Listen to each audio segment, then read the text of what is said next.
Assalamu alaikum, mehriban doğanlar. Hormatly birleşler.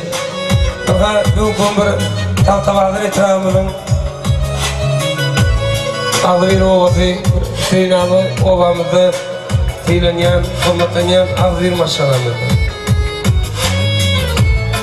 Hüseyin Khan'ın adı bir oğuzunu yine Nura ağamızın Zefre Güneşi'nin bir taçağını ulu toy, ulu şahatlık, ulu da var. Yine toyunun fiyatkarı Devletçan cihini. Devletçan mümkün ve Taylan yarabinin durmuşluğunu oraya.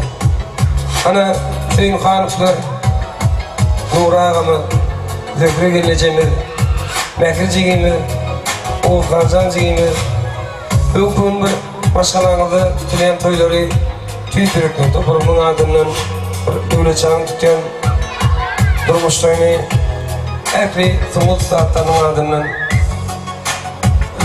Sumut Saattan'ın tanıştığımızda ağlanamız Cemaçımız Derdacan Akap Çalyan Zanur Ağlar'da Ağa dağımı çelikimine Mehriban Nim Ağacan'da Umitsan'ın Çepeli Onasıyım. Tamam.